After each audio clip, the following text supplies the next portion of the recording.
Oh yes, have I got a good one for you today. We are talking about this amazing thing, the Cavity Magnetron. And this story is going to take us from the dark depths of World War II all the way to the humble baked bean. These things are pretty rare to see in the wild, but this is a This Museum is Not Obsolete video. So, of course, we have two of them. This one over here is my own personal 1940s Cavity Magnetron because they're so cool. I had to have one. Everybody needs their own personal Cavity Magnetron from 1940, right? What else am I going to do on a Friday night apart from look for old radar valves on eBay? The cool thing about this one, though, let me show you, is it's actually been cut open on the back so you can see all of the insides, and we're going to talk about how this works, which is pretty mind-bogglingly amazing, and all the stories behind how it was used. Let us know if you want us to do more videos on the Second World War tech that we have in the museum, like this beautiful transmitter and receiver used in aircraft like the de Havilland Mosquito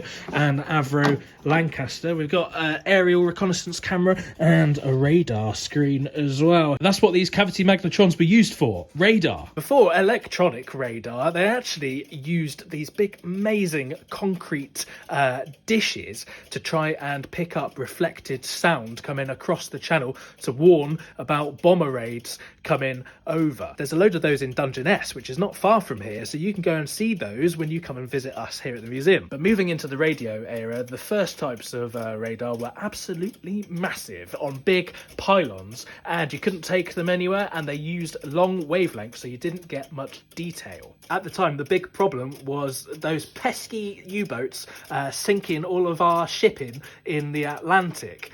So there had to be a solution found to make radar transportable so you could put it on an airplane, find these submarines and sink them. This thing is an oscillator, just like you have in all the synthesizers we have in the museum. The difference is this thing oscillates at way higher frequencies than humans can hear. Radar works by sending out those oscillations, those waves, and then listening for the reflections coming back. The Cavity Magnetron didn't come out of nowhere. It came from a long development of amazing devices, which were invented and discovered all around the world. But the big breakthrough came from John Randall and Harry Boot at Birmingham University. And the name of the Cavity Magnetron comes from the fact that you're using magnetic fields to steer the path of electrons, magnetron, yeah, and inside it has a load of resonant cavities. It looks like the cylinder of a revolver, and in fact, in the prototype stage, they used the jigs from Colt revolvers to manufacture these. So now you can put radar on an airplane and hunt down those U-boat wolf packs. And you can do that in all weathers and at night. And that's important because those U-boats had to surface to replenish their air supply and charge the batteries. And they used to do that under the cover of darkness.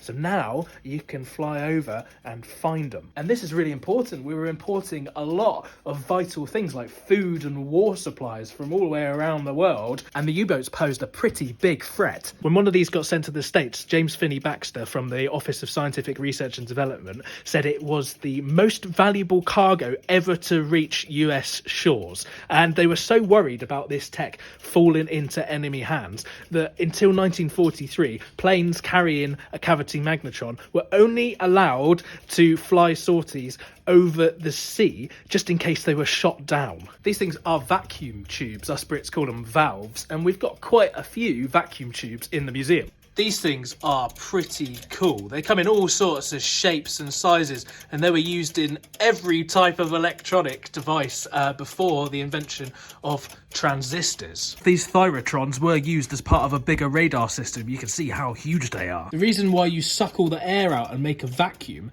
is because these things are particle accelerators. So you have two electrodes, a cathode and an anode, and because electrons are negatively charged, they get pulled like a magnet towards the anode. And if you have loads of air in the gap between them, they can't get through because they're colliding with all of those molecules. So you suck the air out, make a vacuum, and the electrons can jump across. Then the next step is to introduce different types of electrodes in the middle, in the gap, and they can control the flow between the cathode and the anode. That's how you make things like amplifiers, which means that we could have things like the Beatles and allow us to make loads of amazing stuff. And this was the only way that they could do things for a long time until the transistor was invented. Some tubes, like these Nixie tubes, only have partial vacuums inside, and you're intentionally colliding particles together to release energy, and you see the photons as light. Filling the tubes with different gases gives different colour light. This neon is a nice orangey glow. Argon makes a lovely purple. And this is the colour of sodium. You can see in the middle here, that is the cathode. It runs all the way through the core of it. And that is heated because if you put a bit more energy into the molecules on the cathode, the electrons are more likely to be able to jump off towards the anode, which is all the way around here, made out of this big piece of copper with all of the cavities drilled into it. So electrons are jumping from the cathode in the middle over the interaction space into the anode. And the amazing thing, and the reason why it's called a magnetron, is because you can steer the path of those electrons as they're traveling through the interaction space. You do that with a magnetic field. And that's how cathode ray tubes in old TVs work. You've got an electron gun here which shoots electrons all the way to this phosphor coated screen here. The phosphor glows in a visible light spectrum for humans when electrons hit it. And you can wrap around this tube an electromagnet and use that to steer the path of the electrons to a position on the screen, like an etcher's sketch. And if you move it fast enough, our persistence of vision tricks us into believing that there is an image on the screen. The magnetic field in a cavity magnetron actually makes the electrons spiral around inside this interaction space. This idea was taken from an earlier device called a cyclotron. Eventually, though, after cycling around a bit, the electrons will hit the wall of this anode, and you will get a slightly more negatively charged region.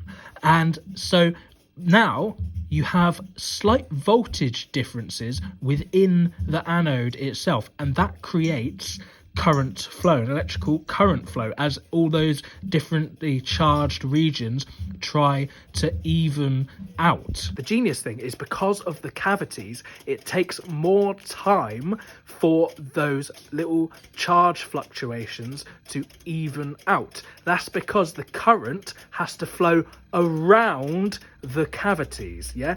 And you can actually tune the amount of time, therefore the wavelength that this thing outputs, by the size of those cavities. And so because of that time delay and the random stream of electrons constantly smashing into the anode and their path being deflected and influenced by the fluctuating currents and charges within the anode itself, you have this amazing spiraling, oscillating wave within this thing. In fact, there was a chap called Percy Spencer who was an engineer working on some radar technology, and he noticed one day that the chocolate bar in his pocket had melted.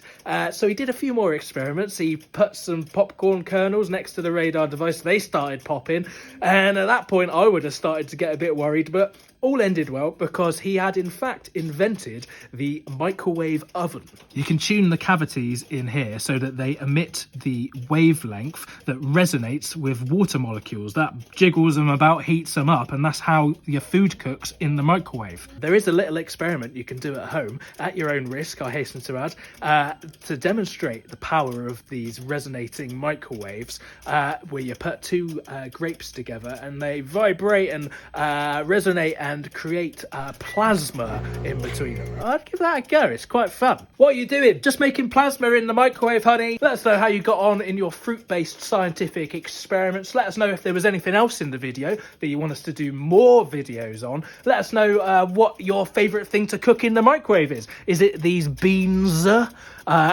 Do you even have beans in your country? I mean, if you have such a sophisticated palate as the residents of the UK do, you definitely know what beans And so if you've been inspired by this video, you can see all of the other videos that we've got on the channel already. You can also come and visit us in person. We've got loads of cool stuff around in the area, like those sound mirrors in Dungeness. Come for a nice seaside holiday. Just on a short hop down on the train from London. We're based in Ramsgate in Kent. So you can also support us by clicking on the Patreon link down below in the description. That will take you through to loads of extra bonus content not publicly available on the YouTube, and also free downloads of all the sample packs that we've made. These are recordings of all things around the museum. We've got synthesizers, we've got drum machines, we've got clicks and clacks from telephone exchanges. You can cut these up and make beats and make awesome music. You can also book out of hours recording sessions, so you can have free reign of everything around the museum, including this beautiful wall of Brulin Cure test equipment. Catch you in the next video.